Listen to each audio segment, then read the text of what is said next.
Something happened to me on a dark night in 1976. It was December 19th, a day that would change my life forever. It was the day I died. You were dead for 19 minutes. When I came back, I did not come back the same. How do you feel? I did not come back alone.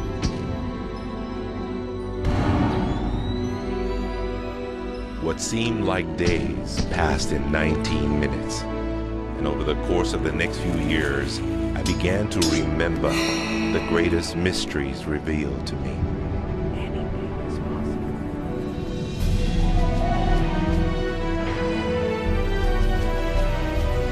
I discovered a secret beyond any secret. The sum of all secrets.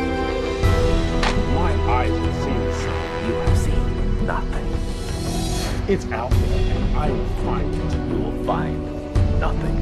It's like Solomon's gold.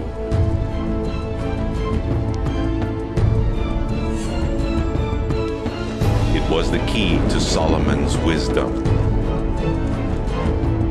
The secrets of the Knights Templar and of the Freemasons. You must be stopped. Courage, my dear boy. Be strong, be brave.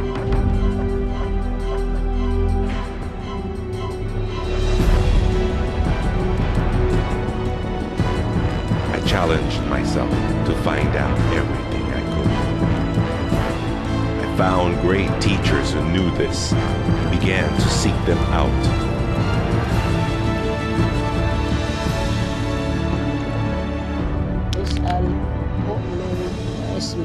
Ask, believe, and receive. I traveled the world, and the meta secret was revealed.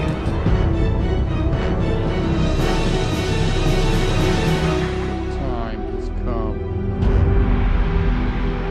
I became a messenger to deliver all that was made known to me.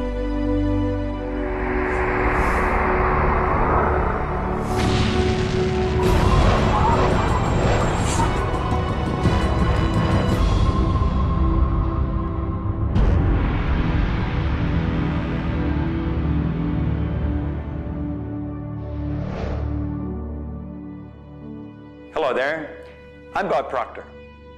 Meta is a nice word. It's a word most people don't understand. We talk about metaphysical, we'll say, oh, that's bad stuff. No, it's just what you can't see with these eyes.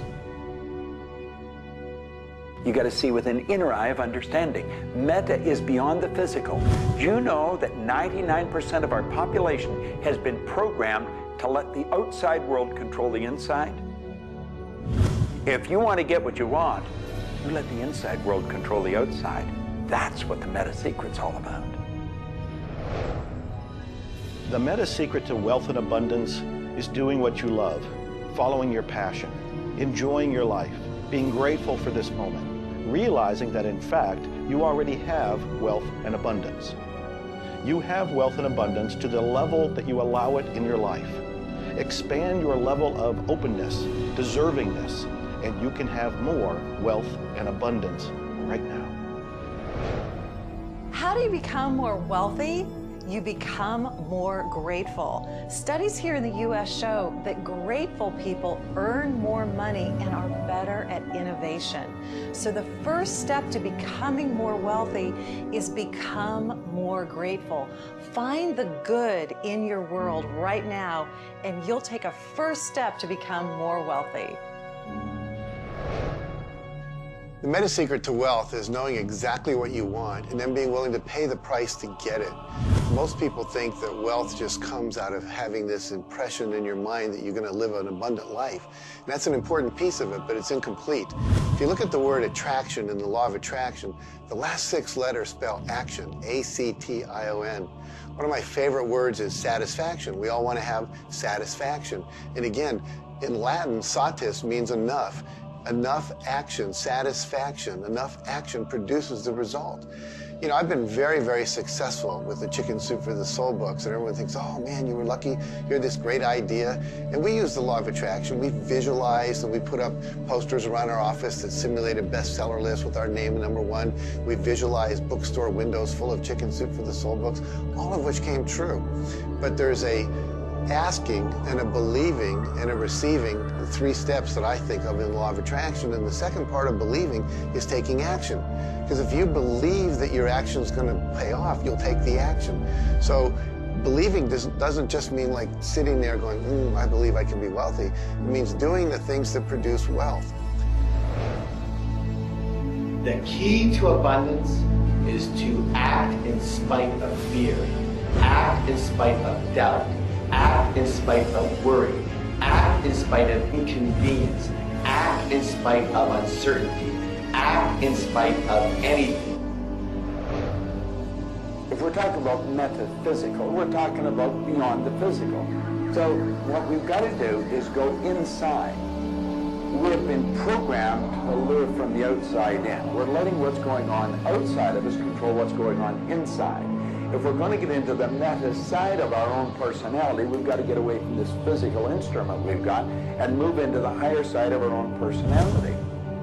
And start to understand that we live simultaneously on 3 planes of understanding. And we work from a higher to a lower potential. If you're working with electricity, any electrician, any engineer will tell you that you have to work from a higher to a lower potential. If you go contrary to that, you're not going to get any use out of the electricity. But when you're working with the mind, you don't start with the physical and work up. You start with thought and work down. Thoughts are of a spiritual nature. Spirit's omnipresent. Where's thought? Thought's omnipresent.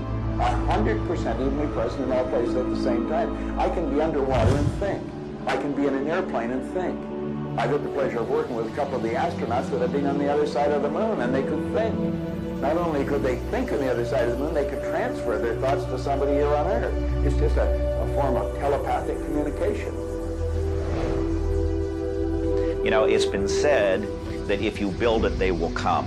I think if you build it, and you build something with true excellence, and you distinguish it in the marketplace, and you come up with a selling proposition, and you are aggressive in your marketing to the world, it's possible that people will come, but it's not inevitable that they will come.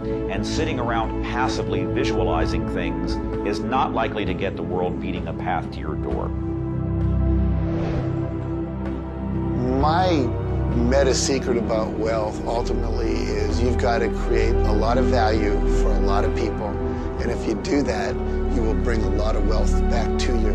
So by giving service and giving that which helps other people improve their lives, brings joy to them, brings service and products to them, if you do that and you keep expanding that, always be thinking about expanding your service to others. And if you do that, wealth is a foregone conclusion. First thing, quit listening to what everyone else is telling you what to do. And start paying attention to what you want to do. You see, I can look back with my memory, and I can remember going and saying, Mom, Dad, or to the teacher, I want to do so-and-so. And they'd say, now, how are you going to do that? See, what they didn't understand is I didn't know how to do it. But neither does anyone know how to do the things they want to do when they first think of it. You don't have to know how. You know, 2 young bicycle mechanics from Dayton, Ohio, in the United States of America, introduced us to a new kingdom. They were the first ones to fly in airplanes. The whole world believed that you couldn't do that. Anything heavier than air is attracted towards the center of the world. You can't fly. But they wanted to, and so they did. Well, clarity to me is a very different concept than I think a lot of people. The first thing I want to know is, what do you think you're trying to accomplish? The next thing I want to know is, why are you trying to accomplish it? The next thing I want to know is, if you accomplish it, what do you really think is going to happen in your life? A lot of people come to me and they say, I want to grow my business, because I work a lot in the business world, the entrepreneurial world. I teach a concept, achievement concept, a concept that is predicated on taking action and implementing, called optimization. Optimization is getting the highest and the best use and result and outcome of your time, your efforts, your emotion, your life, your relationships. But you can't begin, and this is where a lot of people, I think, really fall down. You can't begin to optimize until you take the time to observe, examine, and identify not all, but the scope of options and alternatives and other possibilities available to you, number one, to achieve the goal, and number two, as an alternative goal. Clarity is power.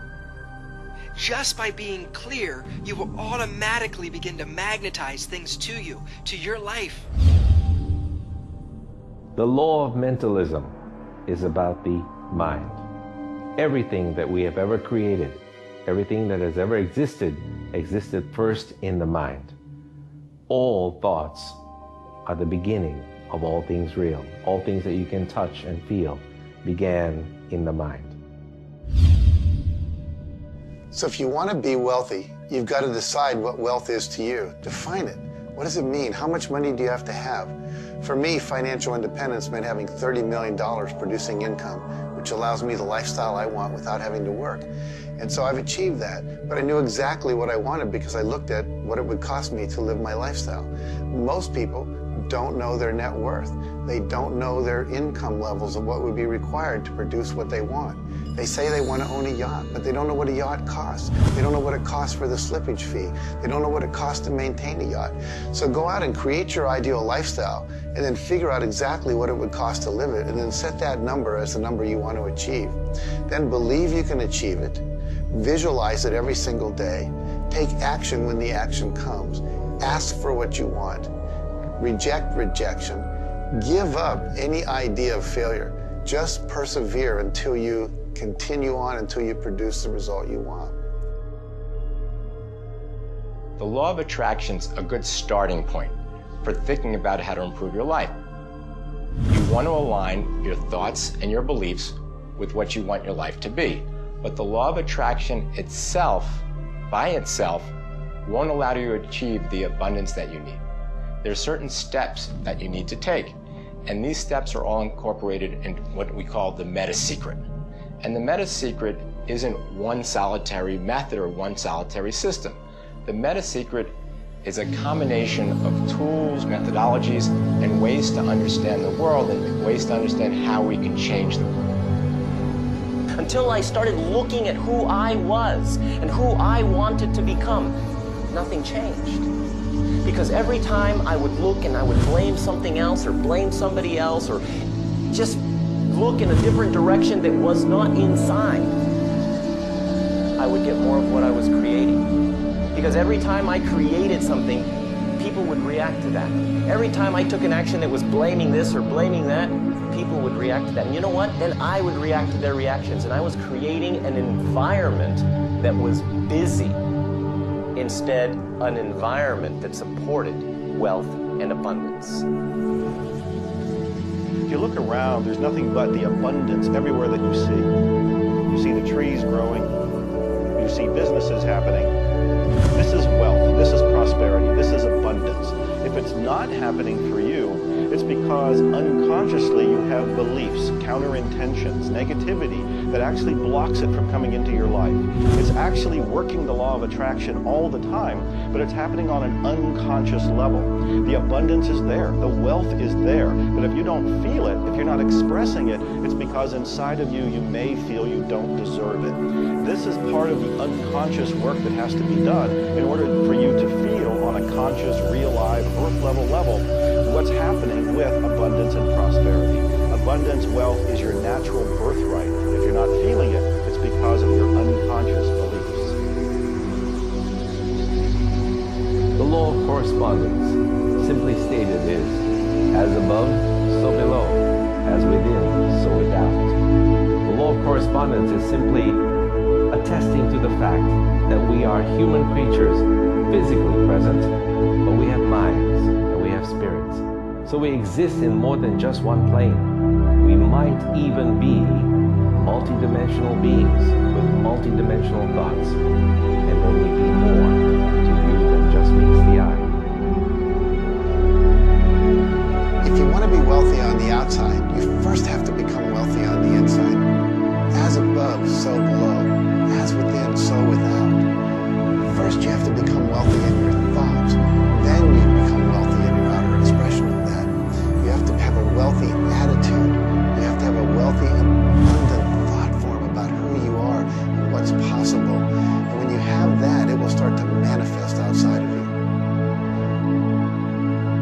If a person wants to take a quantum leap rather than incremental steps, they have to begin by understanding that they can do that. There's a marvelous little book. It's called U Square. Now think of what that means. If you square a number, you multiply the number by the number. Well, when you square, you multiply your potential by your potential. It's astronomical. I mean, you just go off the board. The man that wrote the book, Price Pritchett, he said, when you're looking at a quantum leap, he says it looks ridiculous, utterly. But in retrospect, it looks like a natural thing to happen. It was without effort. It's with ease. And that's what quantum leaps are. What you're really doing is getting rid of limitations in your mind, and you're letting your mind just take off and build a great big idea. And you start before you're ready. You defy what the masses are controlled by. You've got to move into a space all of your own. Understand you're working with an infinite power that's omnipresent. It's with you all the time. It's closer than your breath. And you get in harmony with that and just release all thoughts of limitation and make up your mind you're going to take and just compound your effectiveness. That's essentially what I did. I didn't know what I was doing at the time. I didn't understand quantum leap, but I took my income from $4,000 a year to $175,000 in a year. And then it went over $1 million. And I had no understanding of what happened. Now understand this. I had been raised to believe that if you don't have a good formal education, that you'd never be able to do what I did. If you don't have experience, you can never do what I did. I had 2 months high school and I had a bad work record. But my income went from $4,000 to over $1 million a year. Now you can do that. And the first step is understanding that you can do it. Quit listening to people tell you you can't. And start to see yourself doing something really big. Write it out on a sheet of paper. Begin by saying, I am so happy and grateful now that I have turned my annual income to a monthly income. It's not just about attracting things to you. It's about learning to trust what you're attracted to. You are naturally going to be attracted to certain kinds of people, to certain movies over other movies, to places you want to vacation versus other places, to workshops you want to take or books you want to read versus other books. Trust what you're attracted to. It will take you where you need to go, and it may not always make sense to you.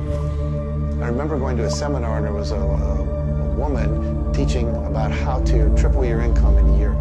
And at that time, I was probably more like a hippie than I am the entrepreneur that I am today. And my wife, who was against making money at the time, thought it was evil and you should be into total service and all this. She said, I can't believe we're going to that workshop where they're going to teach you about how to make all this money. I thought you were more spiritual than them. I said, honey, I don't know why I'm attracted to that workshop. I'm going to go there. So I sat down, the woman next to me, we started talking. It turns out she was a veterinarian. And it turns out that our cat had feline leukemia at the time. And I started talking to her about that, and she said, well, I'm the world's expert on feline leukemia. And I said, well, I've heard there's no cure for that. She said, no, there actually is a cure, and I can teach it to you. And so she called my veterinarian, told him what to do. My cat lived for many, many more years than the local vet thought it should. But see, I was trusting my attraction to go to that seminar, and it led me in a path that saved my cat's life, which was not where my conscious thinking was, but it was a very important goal to me to keep my cat alive. Those kind of things will start to happen. Most people are uncertain about something. They're uncertain about their next step. Here's your message. Do it. Do it. Whatever you're uncertain about, do it. Take the step. You will learn so much more. You'll get so much further faster by actually getting in the game than doing it, than thinking about it forever. One of my sayings is, one step in the right direction is worth 100 years of thinking about it. The law of correspondence, the law of momentum, and the law of vibration all combine to help you understand that the notion of wealth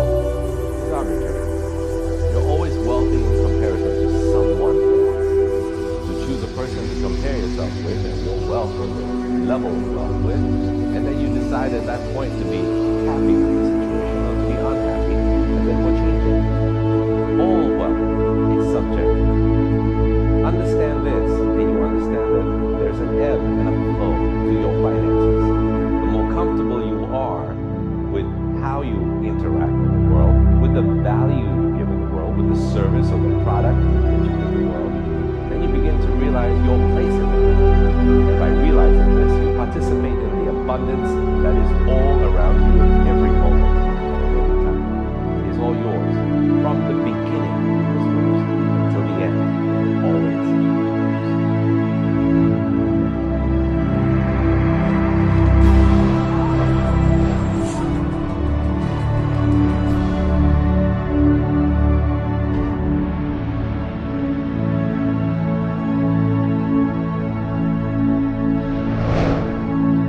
Secret to relationships is to know that the universe is giving you love right now. When you give love to the universe, you give love to another, you will receive love in turn. Love is the essence and nature of relationships. Relationships are a two-way street. It's not just about taking and giving and receiving and getting what you want, but it's also about giving. I like to say that each person should take 100% responsibility for the quality of the relationship. Because if you take 50-50, whenever it's not working, it's going to be their 50%. So if you take 100% and act as if everything in the relationship, you're creating it, and when it isn't exactly what you want it to be, say, how am I creating that? Take that curiosity and use it as a tool. And when you get the answer like, oh, I'm not coming home on time, I'm not listening, I'm not doing this, then you have the opportunity to shift and do the thing that produces relationship. A friend of mine wrote a book called Making Relationships Work. And the idea is there is work in making the relationship work. So be willing to do the work. Give as much as you get. The more you give, the more will come back. To have a better relationship with anyone in your life, first you begin by having a relationship with yourself. Treat yourself the way you would your very dearest friend. Love yourself regardless of all the crazy shenanigans you pull. Believe me, I do this every day. So if you want a better relationship with someone else, love yourself. Relationships are part of what the universe is giving you as a gift. The first and most important relationship is the one with yourself. When you love yourself, you heal yourself. When you love yourself, you become a magnet that people want to hang around, and you begin to attract other people and new relationships. It's all based on love. It's all based on non-judgment. It's all based on total acceptance. The universe has a relationship with you right now, and the universe wants to give you more. Are you ready to accept it? The concept that I can't live without you is a tragic statement to me. The idea that I need somebody else to complete my life, I need somebody else or my life's not worthwhile is a very sad statement, and I think someone needs to take a good look at themselves when they say that. When you start to think that thought, stop for a second. Realize life is full of stuff, and sometimes stuff is potholes, and sometimes stuff is bridges are out ahead, and sometimes there's a detour in life. I heard somebody once say that sometimes the most beautiful scenes in life are the ones we observe on a detour. Have you ever gone on a detour and realized that your life wouldn't have been the same if you hadn't taken that twist or that turn in your life? Next time stuff happens, take a look. Maybe there's something better right around the corner. The law of cause and effect tells us that there's no such thing as coincidences. Everything that happens in this world happens because of a reason. Someone, somewhere, created a cause.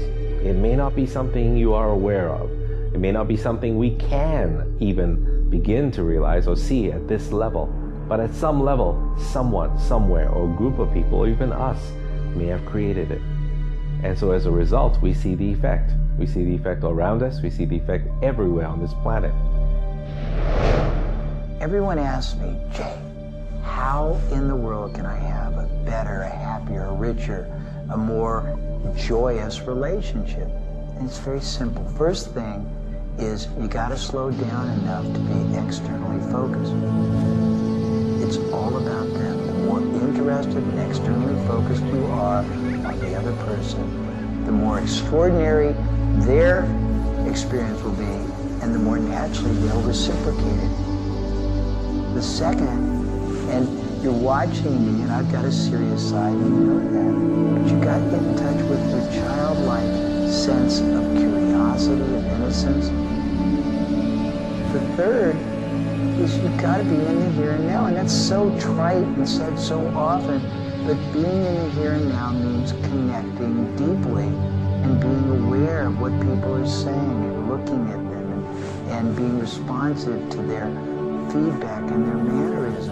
And the last thing, and the easy thing, is to, again, as I said earlier, enjoy the process. We are so busy, so stressed in our life, trying to get from one thing to another, trying to multitask, that the greatest way to have a wonderful relationship is to commit. Commit, not just the time, but your being, to being there, to connecting. For me, the meta secret to relationships is to be the person you're looking for. Whatever it is you're out there looking for, be that and give it away. If you're looking for someone who's loving and kind and compassionate and generous, you need to be loving, kind, and compassionate and generous. Whatever it is you want, you've got to be that and express that out into the universe. And whatever you express out is going to come back multiplied. The meta secret of relation is for you to develop an identity that brings out the best in your partner and helping your partner to be the best that they can in order to bring out the best of who you are. Criticism seems to be a big problem. If you are really secure in yourself and somebody criticizes you, it isn't going to bother you. Now, if you're insecure and somebody criticizes you, it's really going to bother you.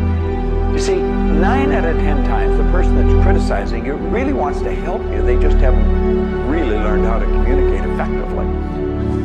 But let's not let somebody else's criticism or their way of helping us shake us. If we're solid in our own self and we really understand ourselves, then we can handle it and it won't be any problem. If criticism really rattles your chain or rattles your cage or really upsets you, it's not the criticism that upsets you. It's not the other person's opinion that upsets you.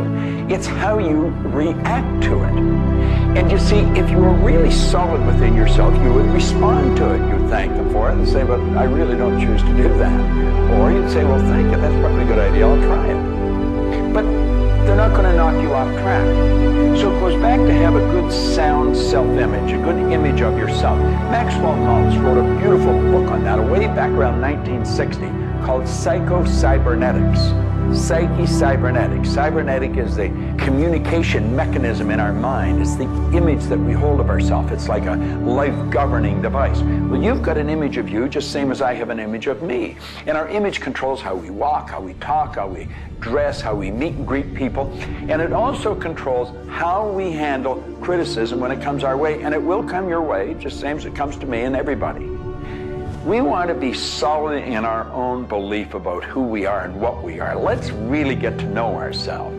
And then, rather than react, let's respond. It doesn't matter how they approach, whether they're diplomatic and trying to help us or whether they're trying to find fault. It won't really make any difference. We will listen to what they have to say, listen to it, and then we'll either accept it or reject it, but it isn't going to affect the relationship with the other person one bit. There is masculine and feminine in everything. Nothing is entirely masculine, nor is it entirely feminine. We have different aspects of yin and yang, of harshness and softness, different aspects of masculinity and femininity in everything. If you take a look at life and see it all as a combination, see how we are always living in combination, then you begin to realize and to also appreciate the law of gender. Relationships are about communion, taking our life and making it sacred through connection with another human being. So communion and making sacred is what relationship is all about. You know, there's a lot of lonely people around. And if you're lonely, I'm going to let you in on a secret. You're always going to be lonely until you become friends with yourself. If you're looking for company outside of yourself, you're looking in the wrong place. You want to go inside. And when you get to really look at you, you're going to feel so good about you. You're going to love yourself. Now, you see, as a little kid, you were probably taught, don't love yourself, that's conceit. I know I was, and most of the people I know. That's not conceit. That's a healthy, conscious awareness of who we really are. I'm not talking about an ego trip. I'm talking about really becoming acquainted with yourself. You've got to build a good relationship with you, or you're always going to be lonely. When you get angry, look at it as, okay, this is a gift. I need to release something here. And in that process, relationship becomes a school for growth instead of just like it's someone that's going to please me. Look at how can I serve them and how can I learn from them, as opposed to how can I manipulate them to give me all my needs met. And if you do that, you're going to end up with a much better relationship. If you're in a relationship where you're not experiencing full love, the way to change it is not by changing the other person. It's by changing yourself. You look within yourself and you start to feel grateful for everything about you. As you change your relationship with yourself, magically the outside relationship will change as well. You will suddenly see it transform. You will suddenly see that there's love in that relationship with that other person. But you don't change the other person, you change you. People spend valuable time in their life focusing on the past. I could probably spoil your week if I reviewed the first 26 years of my life. My life was a mess. And you know, at the end of 26 years, imagine living for 26 years and looking at yourself, you're unhappy, sick, and broken. I had a guy look at me and he told me I was one of the most miserable people he had ever met. And he was right. I was plain miserable. He said, you're always sick. I didn't have a terminal illness or anything, but I was always backache, headache or something, and I was always broke. He said, why don't you change it? Well, as long as I kept focusing on what led me to this point, which was a bad trip, I was going to create more of the same. And he said, let it go. Forgive it. If you're looking for love, not finding it, it's no doubt because of a lack of forgiveness in some area of your life. This is true for all of us. You want to look in your life, look at your past, look at all of your relationships, and ask yourself, where have I not forgiven? Myself, my parents, my siblings, my neighbors, my relatives, my business partners, where have I not forgiven? When you go and forgive, you release the energy that allows the law of attraction to bring new love and new relationships into your life. How do you do this? You look and ask yourself, where have I not forgiven somebody? Somebody's going to come to mind. It could be you. The second thing you do is say, can I forgive them? Can I forgive myself? Whether you say yes or no, you move to the third part of this, and you start to wonder, what made that person act the way they did at that point? What made me act the way I did at that one point? And you start to go deep into understanding the psychology of behavior, and you realize we're all doing the best we can, yourself included. At that point, when you can forgive yourself, you can forgive these other people, whoever it might be, or whatever may have occurred. When you forgive them, you release all of the energy that's been stuck psychically within your own mind and your body and your soul. When that releases into the universe now has an open pathway to return to you new love, new relationships, new blessings. It all begins with forgiveness, and you can do that right now. When we talk about love, we're talking about the greatest word in the world. Leadership is a great word, but no word compares with love, because without love, you're dead. There's life in love. There's forgiveness in love. There's really everything There's thankfulness in love. Now, the problem is learning. Where do we start? Because we find sometimes in families there's no love. In marriages there's no love. But we quit looking around and we start learning. It begins with me. And when we start learning, we're not too loving ourselves. And it begins with your learning. To me, you could say you're loving, but unfortunately, you love people you like. Love has to be unconditional. Loving those you don't like. Now, in my case, when my wife married me, she said she loved me. I told her I loved her. But as soon as we got married, I would say, I love you. She'd say, well, why don't you act like it? I say, I do act like it. She says, you have a funny way of showing it. I say, well, I love you enough to die for you. She says, try living a little. And so I discovered, as loving as I was, I didn't fit her definition. The law of gender, the law of vibration, and the law of rhythm. All of these figure in relationships. You see, love is a dynamic. Any relationship is a dynamic. When you are actively relating, that's when it's alive. That's when it's fun. When you sit back and you start to look at the relationship, then it becomes static. It becomes a relationship to be assessed, to be looked at. But when you're relating to your partner or your spouse, amazing things happen. It's dynamic, it's moving, it's alive. And that's what all love is supposed to be, alive, and so much more fun. Changes happen all the time. We change. Human beings change. You change, I change, we all change.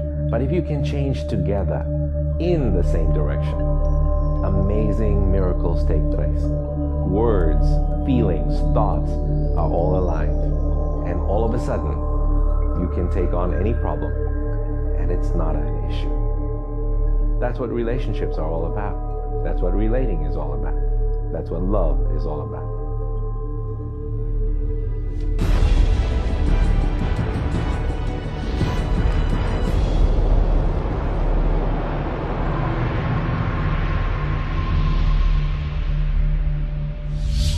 自分に言葉ありき、すなわち、クリエイターなるものはやはり言葉、振動を用いて全てを設計されたんではないかと思うんですね。そして、その、振動の、設計図は非常に緻密なもので美しい共鳴振動にあふれたものであることでありましょう。もし、先ほどの実験をやったように非共鳴、同士の組み合わせであるならば、それは破壊的なエネルギーとなって、命を果たし状態になります。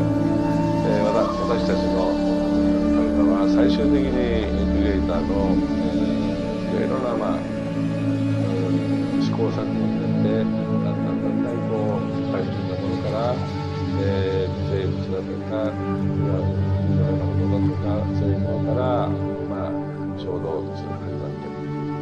複雑なものになっていって、最後の芸術作品として、ゲームというものが作られた結果、私たちはアウトということですね。その本来の設計というものが、バランスの取れた振動の組み合わせというものが、何らかの領域によって崩れていくときに、私たちはストレスを持ち、病気になっていくというふうに感じています。As you've already seen from Dr. Masaru Emoto, water makes up 85% of our body. And the thoughts we think actually create a vibration in the water that has memory. And so you have to think positive thoughts. Again, we go back to forgiveness and letting go, thinking positive thoughts, expecting to be healthy, not listening to what people tell you, not taking in beliefs.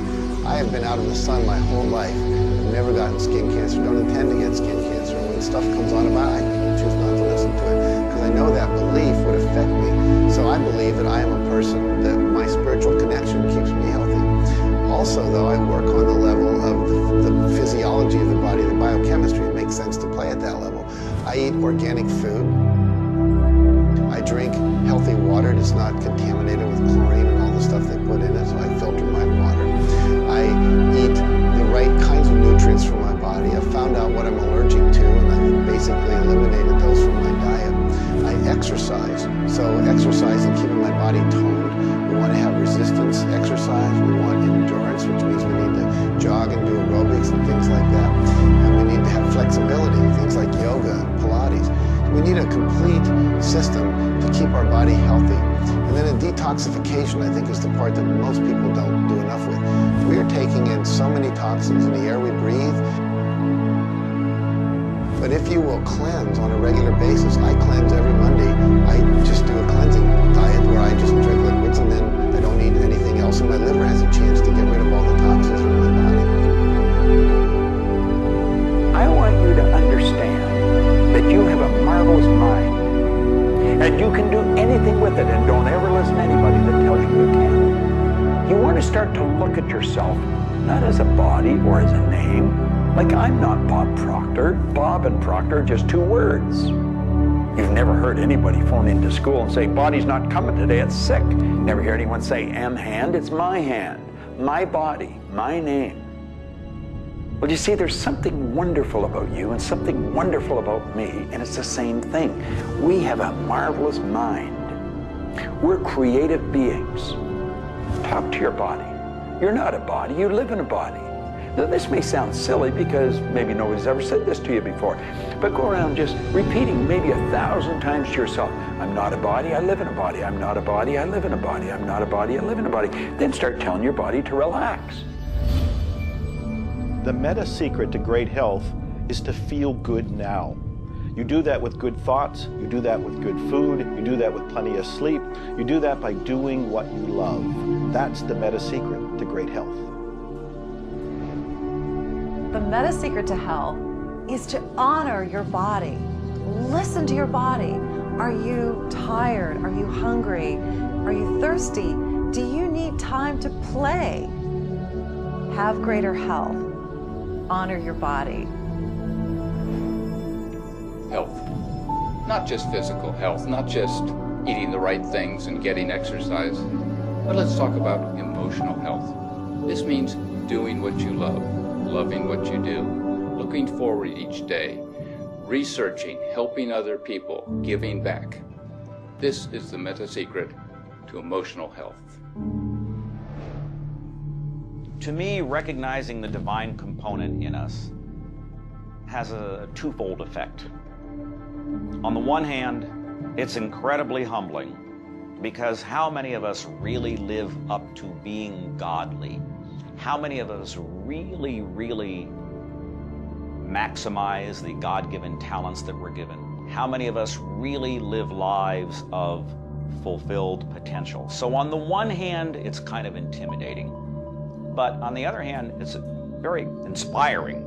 It's inspiring to think, I, as a human being, am capable of being godly. I'm not God. I'm not going to confuse myself with God, but I am capable of being godly.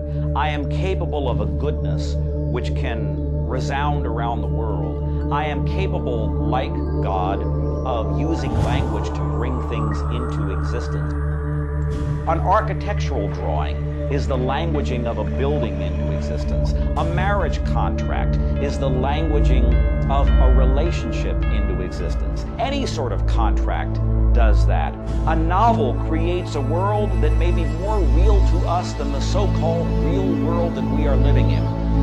And being godly is both an obligation, which frankly I feel I fall vastly short of, but also an incredibly inspiring opportunity. And the ancient traditions, not only the one that I come from, but really all of them, teach us this. The law of rhythm is the very fabric of life itself. Rhythm is everywhere.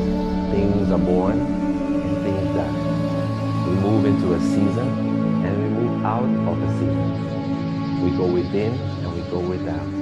We change. Rhythms flow in our emotions as well. You cannot always be feeling happy. Sometimes you'll feel sad, you'll feel down, and then you'll come out of it. Whatever goes up must come down. You've heard the language. Rhythm is exactly that.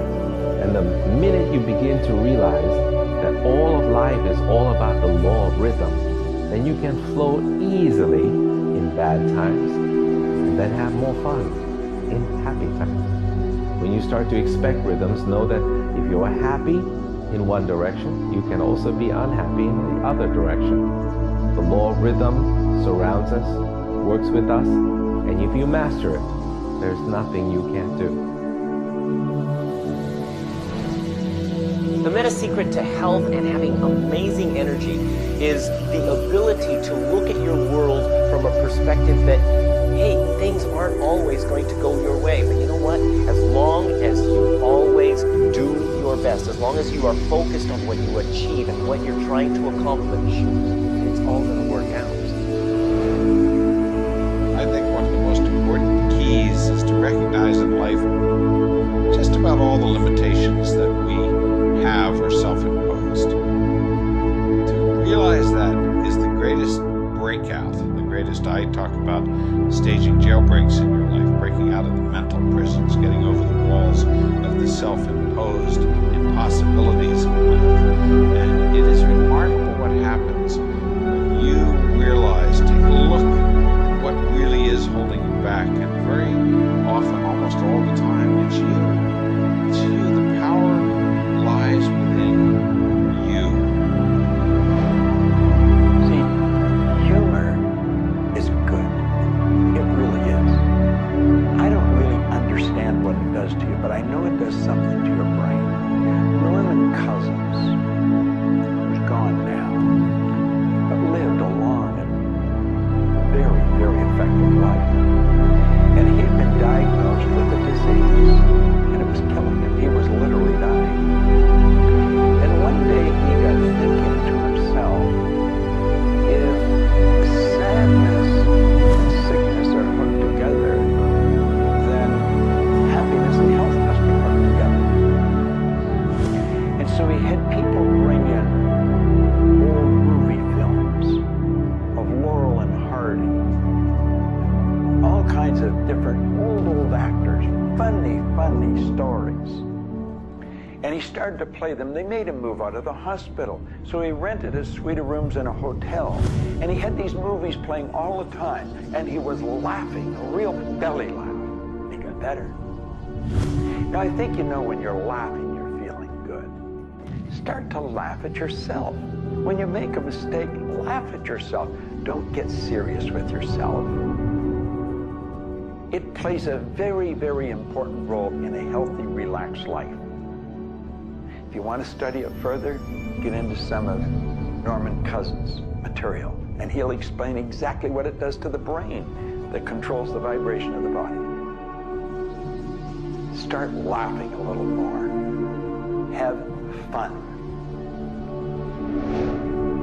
The mind can't be all it is designed to be without the body being everything it was designed to be. But we basically thwart both. Or you can have a great relationship. You can have a great financial situation. You can have a great family relationship. And the big problem in our society, certainly in Western society, people don't exercise, 92% of people don't exercise, they don't eat nutritious things, they don't complement to compensate. It's very simple. And if you break it down to the little steps like eating an elephant, you'll have the most rich, satisfying, fulfilling, gratifying, liberating life, but you got to balance it. Health is all up here. All I know is right now. I don't have a voice. I don't have good sight. I don't have a hearing. My strength is gone. However, I have never been more excited and thankful in my whole life. The law of vibration simply states that everything is in motion. Nothing stays static. At some level, even though something may appear as if it's not moving, its molecules are moving, its atoms are moving. Everything vibrates, not just your thoughts, everything. Now, I do understand that dis-ease cannot stay in a healthy vibration. It just cannot.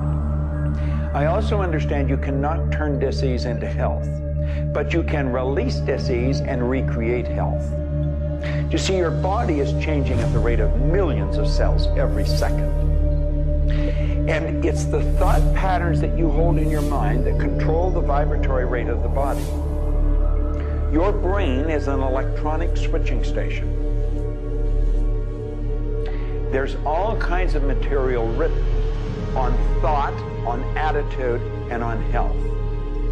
And I do know this.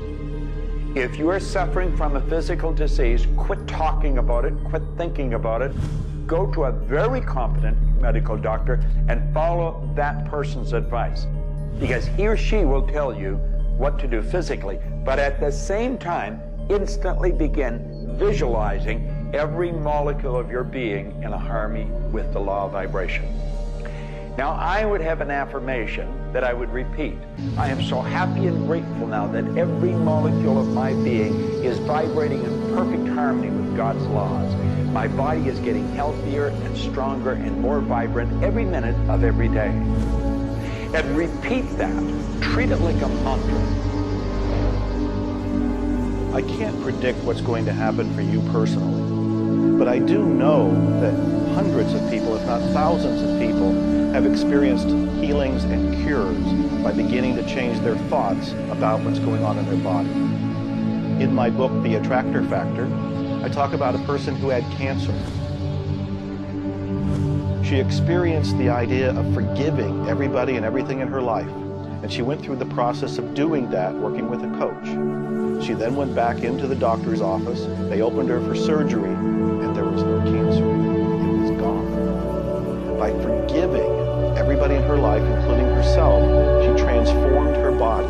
She reached this place of healing and this place of peace. And as a result, she experienced a cure. If you're finding yourself sitting here watching this and you're ill, you've got a chronic condition, you're sick, what you need to do is a couple of things. Number one, you need to first work on your attitude. You need to believe you can get healthy. You need to not believe anyone who tells you you're going to die, or it's terminal, or it's going to take a long time. Literally, we know that we can get rid of a disease in minutes, in literally minutes. I had a cold once, and a person literally did an exercise with me. My nose dried up, my fever went away, the achiness went away in 5 minutes. So we know the power of the mind. We know that you have to forgive and release. So much work now being done on cancer, where we know there's resentment, and different forms of resentment will come into different forms of cancer in the body. So it's critical to get yourself aligned with spirit. When you are aligned with spirit through meditation, through doing the things that bring you joy, through doing the things that align you, and you know what that is for you. It could be singing, it could be walking in nature, it could be petting your cat.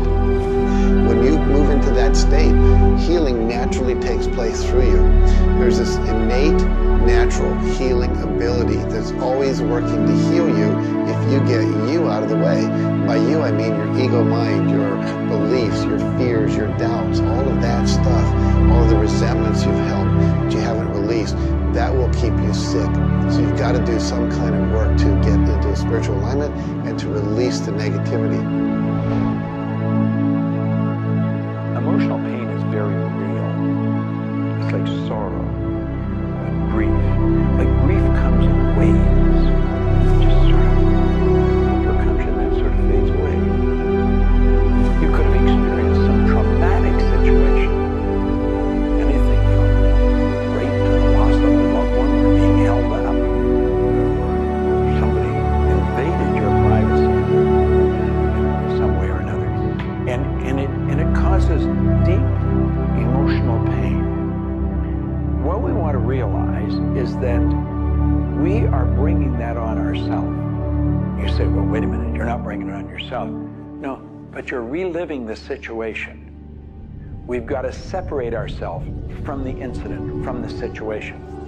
We've got to realize that it's a very real part of life and attempt to separate ourselves from it and deal with it as best we can and then let it go. Otherwise, we're going to carry it with us and we're going to keep experiencing it over and over and over again. どうやってわかるか。まあ振動という、まずそもそもその水の結晶とは何かということになりますけどね。結晶というのはやはり情報だと思います。で情報というのはバイブレーションですね。でバイブレーションのデザイン家が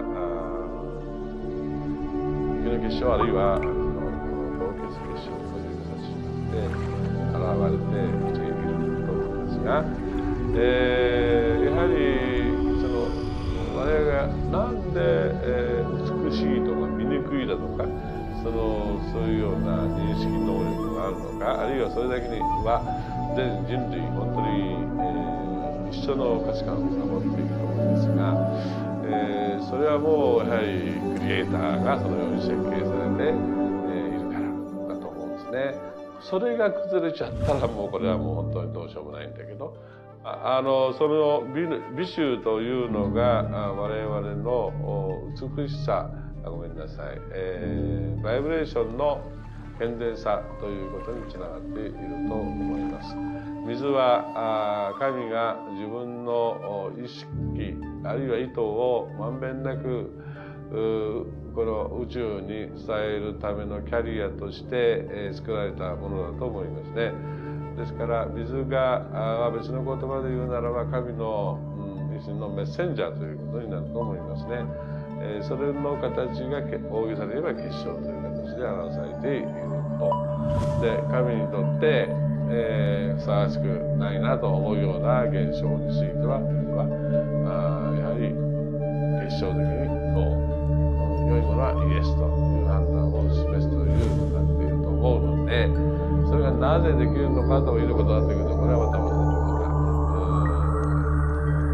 僕にとっては来世の研究課題かもしれません。Stress is caused, in my opinion, when we take our power and give it to the problem. We want to maintain the power. I'm in control of me. The power is going to stay with me. I am not going to let the condition, the circumstance, or the challenge that I may be facing control me. You can make a decision right now that you are going to maintain your power and you're going to let everything outside stay outside, and you know that when you're in a totally relaxed state, the solution to problems come. Quit getting involved in these sophisticated stress management deals. Release the stress. Let it go. You're in charge of your body. Just say peace, be still. Visualize a beautiful lavender energy flowing right into the crown of your head and circulating right through your body. And then start to imagine every molecule of your body vibrating in perfect harmony with God's laws. You're totally relaxed. You're in charge of yourself. There is no stress where there's relaxation. Be calm, peace, be still. Don't even use that word anymore. Get rid of it. Release it. The laws of cause and effect, of rhythm and polarity, come into play when we talk about your health. Your body is an amazing symphony. Amazing miracles taking place on every part of your body. And what holds it together are fields of force that we cannot even begin to understand. Every day, your cells are renewing until you have new organs generated all the time. And your body and your cells are repairing themselves even as they remove toxins from your body. I can't help to wonder sometimes if you gave that entire symphony a wonderful environment filled with fields of happiness and radiant joy and vitality, how that growing, renewing process might work a little bit better, sort of like happy children in a playground.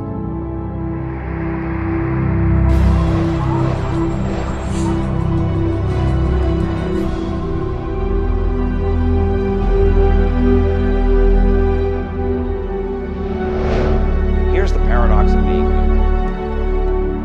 Real happiness is only available in the moment. If you're brooding on the past or obsessed about the future, even if you're looking forward to something that could be magnificent in the future, it's not quite the same sort of anchored contentment that you get from really being in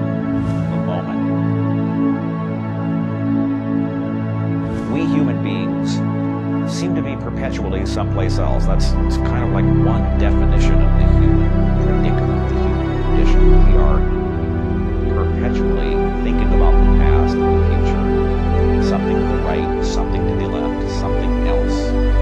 I think the paradox to happiness is you do have to have dreams and aspirations, and you have to be anchored, rooted, and happy where you are. Not always easy to do, but I keep trying. Happiness is a point of view. Am I happy? Yeah, I think I am. How can somebody always be sad? Of course we're sad when we lose somebody that we love, or that when the project we're working on so long doesn't work out. Temporary sadness is a very human condition. How can you be happy? Maybe by finding things to do that make you happy. You see, if you're miserable, your mind is focused on the past. There's a meta concept. Get you over any miserable concept in a heartbeat. Focus on right now. See, you're miserable because of something that happened that you didn't want to happen, or something she said, or he said, or they did. Forget it. It's in the past. Quit worrying about the future. Have you any idea the number of electrical charges must fly through your body for the simple object of writing your name? See, your brain is an electronic switching station, and you've got one. And you can activate brain cells, and you can set up any vibration you want. If it's a negative vibration, you're going to be unhappy. If it's a positive one, you're going to be happy. Every brain cell is a positive and a negative pole. Everything that you look at is going to be impregnated into cells in your brain. Now, you're either going to look at the positive or the negative side of it. What side do you want to live in? I choose to look at the good side of a situation. Put yourself in a good vibration. Think of the blood in your body. Do you know it circulates through hundreds of miles of passageway every 33 seconds? It carries all the food in and all the garbage out. You got more power in your little finger than you need to light up your home for the year. There's about 11 million kilowatt hours per pound of potential energy locked up in your body. And you're probably saying, I haven't got any energy. That's because you're miserable. Get out of it. Get over it. Focus on now. One of the most important things you need to do in your life is discover your life purpose. I believe that everybody is born with an individual and unique purpose. And when you are doing your life purpose, when you're living it, expressing it, fulfilling it, you're happy. And so many people have talked about joy being your guidance system. When you're off purpose, you're not happy, you're not joyful. And so this joy, this inner experience of happiness and joy is a way of saying, oh, I'm on course, I'm doing the things I'm supposed to do. Stephen Covey said, you know, you don't want to get to the end of life and get to the top of the ladder and find out the ladder was leaning against the wrong building. You can be very, very successful. We see people with all the cars and the toys and the money and the society recognition and so forth, but they're not happy because they're not fulfilling their purpose. Think about it like this. A rose has to be a rose. A chrysanthemum has to be a chrysanthemum. A geranium has to be a geranium.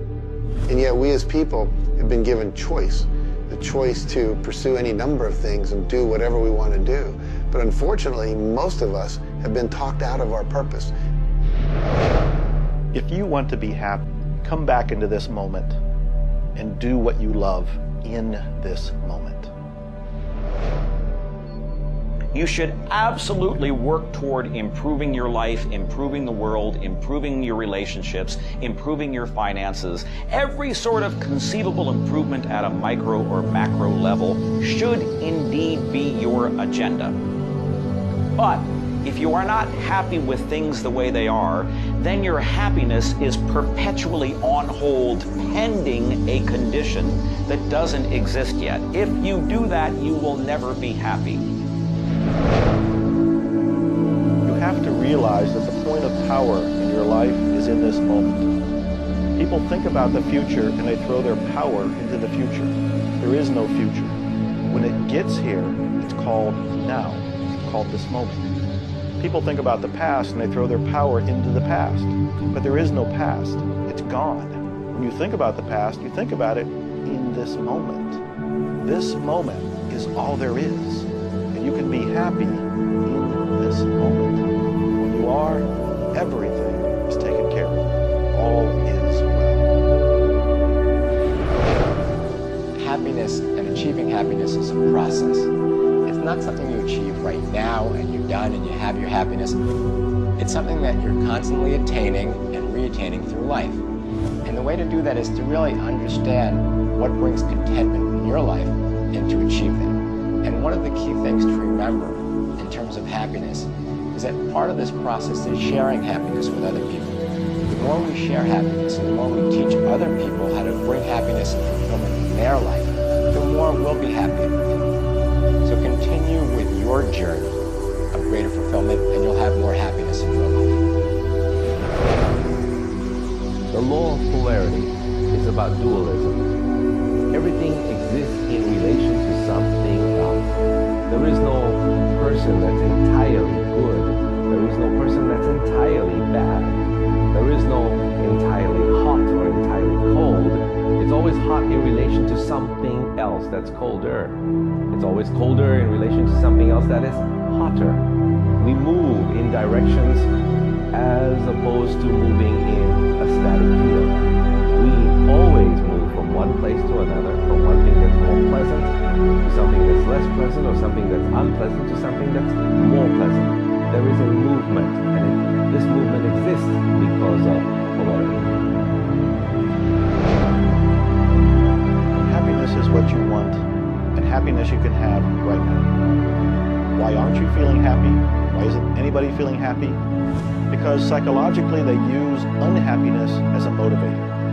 They think by being unhappy, angry, desperate, frustrated, whatever the feeling might be that's not happiness, that it will whip them forward. It'll make them take action. And it's something that actually shoots themselves in the foot. Because when you are happy now, which is available to you right now, you know what your choices are. You can see what your decisions are to be, and you can more clearly decide on what to do next. It comes into really understanding something about ourselves. We should start at a very early age, and we should ask ourselves, who am I? What really makes me tick? And get to know ourselves. We're in a hurry to get a car or build a business or buy a house. We should introduce ourselves to ourselves. School hasn't done it. Our parents aren't doing it. You go to work for somebody, they're not going to do it. So if you don't do it for yourself, you're not going to do it. This deals between you and yourself. Poco said, we have seen the enemy, they are us. Whatever has happened in your life, whatever's going on for you, if it's not the way you want it, any situation, consider the fact that everything happens for a reason, and that reason is there to serve you. How can you reframe this? How can you relook at this in such a way that helps you, that supports you, that puts you on the path to success and positivity again? It doesn't help you to be negative. It doesn't help you to wallow. All that can do is bring you down. It's time to change your mind. It's time to reframe, relook at it, have a new perspective, a new view, and put this in the light of this was there to serve you. There's no accidents in the universe. This happened for a reason, and that reason is there to help you. We grow up with the idea rich people aren't happy. Well, I know rich people that are laughing. They're very happy. And of course, I know people that are very wealthy and are very unhappy. I remember Earl Nightingale one time saying, since it doesn't make any difference whether you're rich or not, if you're happy or not, you might as well be wealthy. And then if you're miserable, you can at least be miserable in comfort. We've got to understand that all the money in the world is available to us, but we have to earn it. Now, that does not mean we should work. This is where the meta secret really comes into play. Working happens to be the very worst way to earn money. We should work for satisfaction. People should go to work at what they love doing. When we think of work, what we're really talking about is how we spend our days. Work has probably a bad energy attached to it. We should spend our days doing what we absolutely love to do. When it comes to the fear of failure, You look at your life and you ask, if I pursue my dream, my passion, my love, and it doesn't work out, will I still be okay? Can I still love myself? Will life still go on? When you realize that the answer is yes, you remove the fear of failure. When you remove the fear of failure, you have energy to go forward and actually make it a success. Well, what about the fear of success? When you are successful, you can make a difference in the world. If you really want the world to be a happy, prosperous place, contribute a happy, prosperous person to it. You. The meta secret to happiness is that there is perfection in imperfection. That when we accept our environment for what it is and the people around us for who they are, we can make a big difference. Happiness. What makes you happy? Everyone is not the same. For me, it's research. I love researching and writing and putting multimedia programs together. And this allows me to do something else that I love, traveling the world. I travel more than 6,000 miles, that's 9,000 kilometers, every week. I've been to more than 52 countries. I board an airplane every 2.5 days. I've been around the world more than 16 times in just a couple of years. I enjoy that, meeting new people, meeting new audiences, helping people. What makes you happy? That's what makes me happy. A key component to lift yourself out of depression is human connection. Go connect with another human being. Another powerful tool is movement. And a third is laughter. Go play and have some fun and watch your spirits begin to lift. The meta secret of life is to realize that the journey is the thing. I believe the first thing a person should do is establish a purpose. Why are you even here? Why do you get out of bed in the morning? Why are you living? I honestly believe every one of us are hardwired to do something. So how do you decide on your purpose? You decide on it by asking yourself, what do I really love doing? So you have your purpose. This is what you're going to do with the rest of your life. And then you build a vision. Then your goal is taking a bite out of that vision.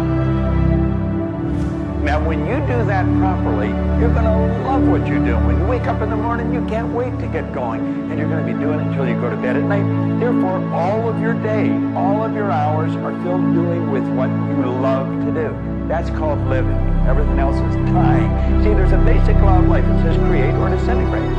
You're growing or dying. Find out what you love. Dedicate your life to it.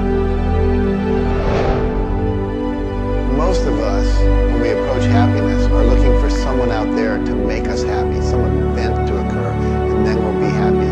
If I get to the retirement stage, if I get my car, if my wife is nice to me, if my son comes home on time, then I'll be happy.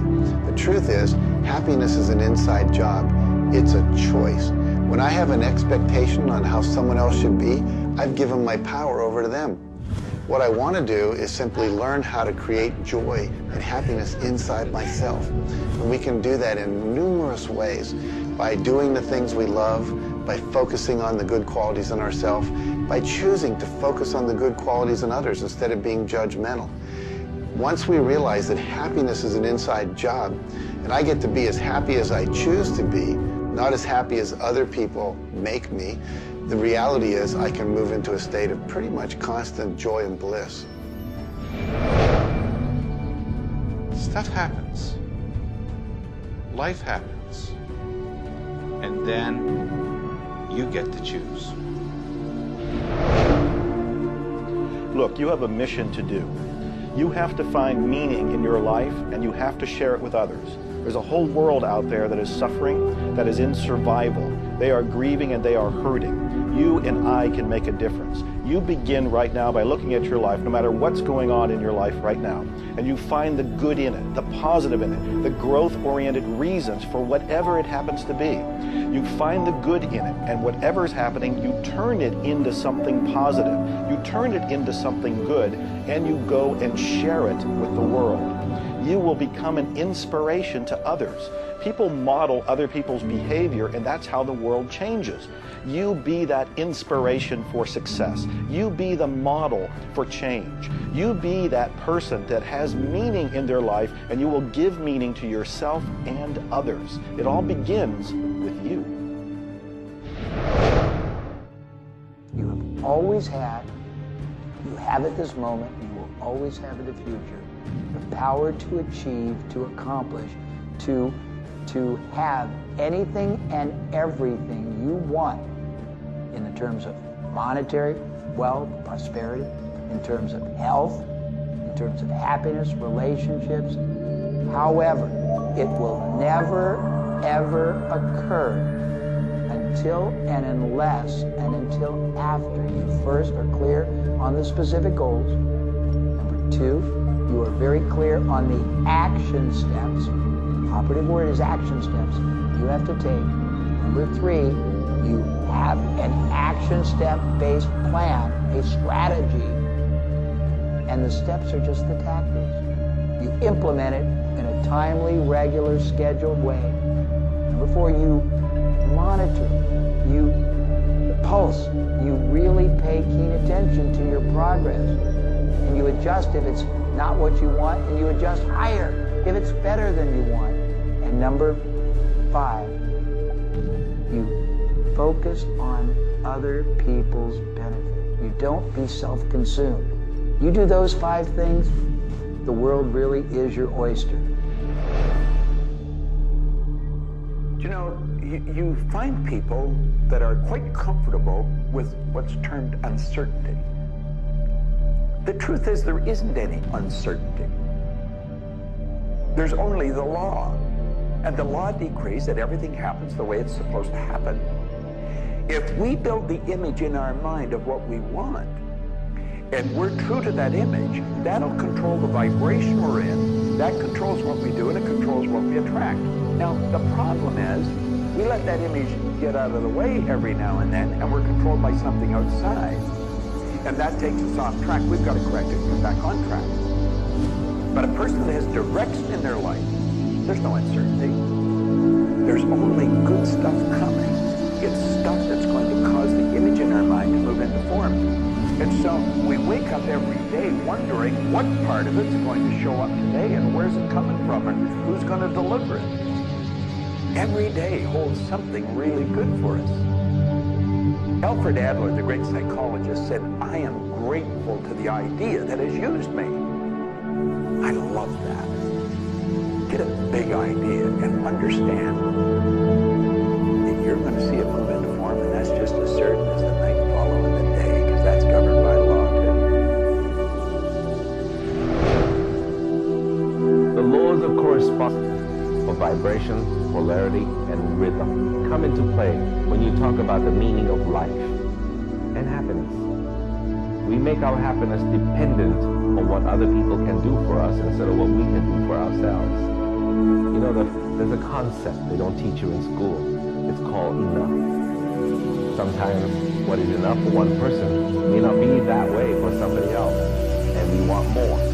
And when you want more, you're setting yourself up for disappointment. It's not always will you get more. Sometimes you do, but it's not all the time. I don't know who told us on this planet that everything is going to go our way. Sometimes things will go your way. Sometimes they won't. We've got to learn to accept this. That's the rhythm and the flow of life. All of life is filled with possibilities. And when you see possibilities, well, it allows you to accept failures as not final.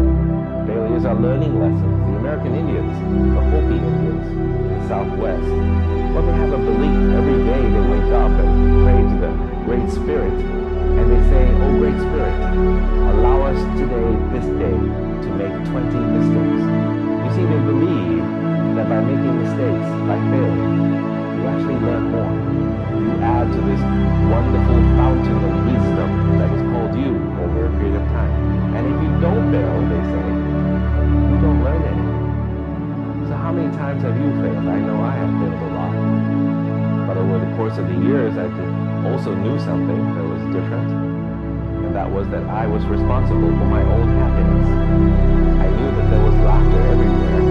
But I also knew that if I wanted to participate, that laughter has to come from inside, not from outside. That's the nature of spirit. That's the nature of who you are. And that's the meta secret. In everything that you see. This is our home. We have nowhere else to go. Earth gives us everything we need to celebrate life. Everything you do will either hurt or heal our planet.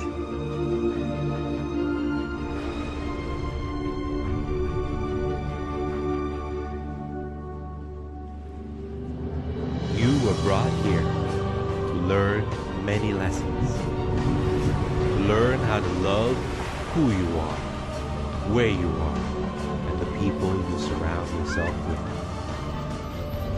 Just remember that you carry within yourself everything you need for the fulfillment of your life's purpose.